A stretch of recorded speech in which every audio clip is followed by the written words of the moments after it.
What is going on, JW Faction? My name is Josh Williamson. So, if you were to ask me pancakes or waffles, I say French toast. I love French toast. I think it's better than pancakes and waffles. And for this little video recipe, I'm going to show you the absolute best French toast recipe, at least in my opinion. Really easy to do, and it's awesome. So, let's get started. So to start this recipe off, let's talk about the bread, okay? You can use any kind of bread you want, but do not use any pre-sliced loaves of bread. Get a loaf that has not been sliced yet and slice your own slices of bread. I'm using brioche right here. I cut it an inch thick. You can use any bread you want, white bread, challah, or chocolate babka, whatever kind of bread that you want, but just make sure that it's not sliced and you get your own slices out of it.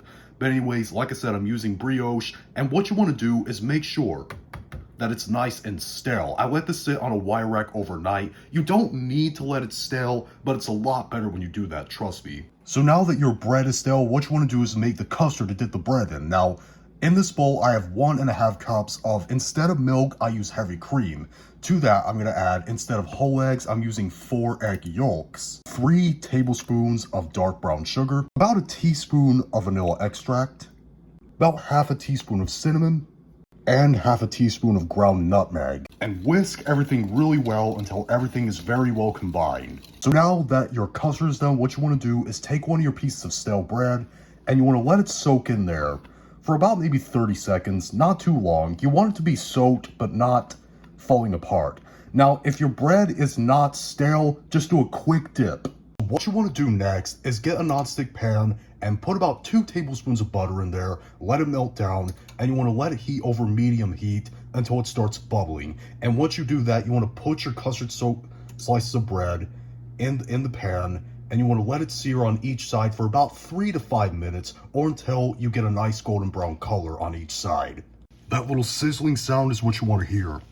Beautiful. So now that it's done searing, what you want to do is put this in the oven on a wire rack above a baking sheet at 350 degrees Fahrenheit or 180 degrees Celsius for about 10 minutes. This will keep the French toast crispy and it'll give it the perfect texture inside. You can top your French toast however you like. Here's what I like to do. I like to take some softened butter, spread it all over each slice, drizzle some maple syrup all over each slice, and dust with some powdered sugar for a little bit of decoration.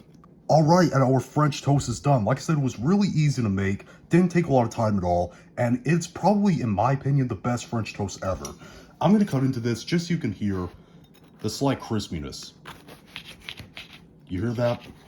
It's also nice and custardy inside.